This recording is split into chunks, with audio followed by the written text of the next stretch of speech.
I submit that to the extent that you are willing to place yourself in what could be considered potentially embarrassing situations is the extent to which you'll grow in your life or not.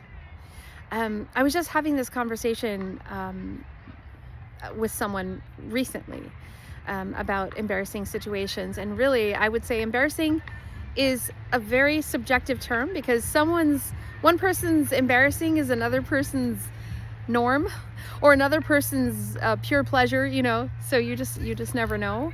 We all have different ideas around that, and that's great.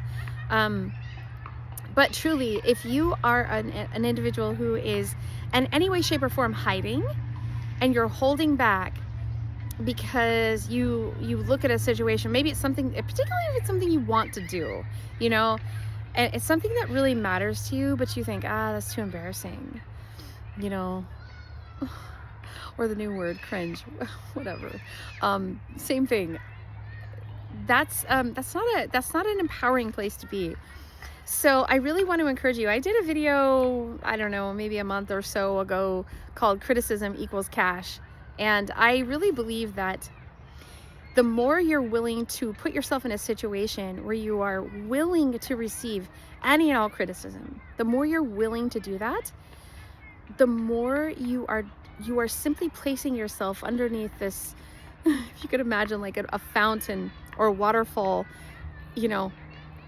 that is just going to open up over you for windfalls of cash to come upon you. And I say that I obviously don't mean literally, like I'm standing here now and cash comes raining down. I mean, hey, I perceive that, but I'm just saying, like, a lot of us close off our ability to receive, and that could be love too, by the way, but just to receive ease, joy, pleasure, money, peace, rest. We cut ourselves off relationship. Like, we cut ourselves off because we are not willing to put ourselves in situations that, again, could be considered potentially embarrassing. If you're not willing to take a risk on being rejected, for example, or again, just receiving criticism, then what you're doing is you're making other people's opinions of you of a higher import than your actual dream, or the thing or things that you say you want to have. So I'm just here to give you a word of encouragement today, and to just challenge you.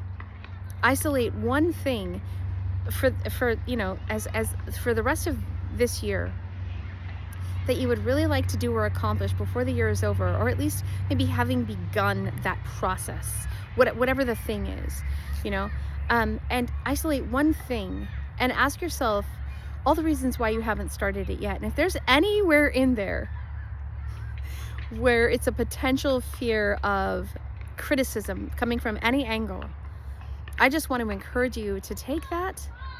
And if you could just honestly envision, I personally, what I like to do with these, I like to acknowledge them. I see they're there. I will verbally, like audibly, verbally acknowledge them. I will tell it, I see you. I see you, fear, hiding there. I acknowledge you. And I will often spend a moment just thinking about, how has this fear maybe served me in some way, shape, or form in the past? But I will just say, I give you to the Lord Jesus Christ, and I just cast you off of me, I literally will physically either like kind of dust it off my arms, and I just see myself rolling it away as like a weight that I'm casting off, and I'll just give it up. And it works for me. It really works. And I would just encourage you to do that. Some process of that, see yourself incinerating these things visually in your mind's eye, just having them there and burning them. Because really, they're these fears, because they are fears. Certain fears are healthy, right? You're standing next to a cliff, you're on an edge, you're at the Grand Canyon visiting, there's an amount of healthy fear you need to retain there so that you can walk away in one piece. But most of our fears are their fantasy in our head. You know, we think people are thinking this or that or whatever. Usually they're not anyway, but even if they are, who cares? Who cares? Because at the end of the day, when you're out there and you're creating and you're creating this life that you love, you know, how much does someone else's opinion of you? A lot of times it's people we don't even know and will never know, and we're letting that stop us, you know, from moving forward. And sometimes it is people that we know. We're afraid of what our family or, you know, our circle of friends are going to say or whatever.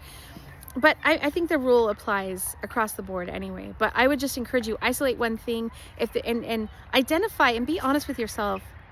Is there any part of me in here that my reason for not breaking out with this and just really going for it, is there any sort of fear of embarrassment in there, or fear of receiving criticism is probably another way of wording it. And if there is, I just encourage you to cast it off and recognize, and really just recognize that the more willing you are to be embarrassed, it's a win for you. It's a win financially. Just see it literally as money in your bank account, or joy in your heart, or peace, rest, whatever it is. That relationship that you know, it's like you want a relationship, but you're afraid, you know, to go and place yourself in a position of being rejected, you know, that type of thing. So anyway, I just want to encourage you with that today.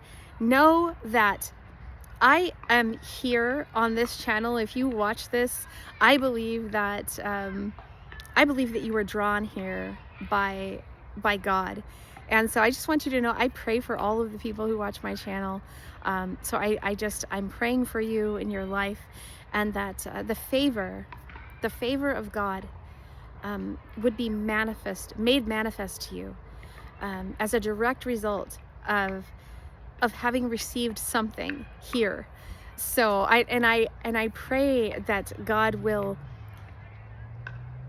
really, that you will encounter him in new, really unique, exciting, surprising ways. I pray that over you. And I just bless you for being here with me today. Thank you so much for watching, liking the video, subscribing. I look forward to speaking with you again soon. Bye for now.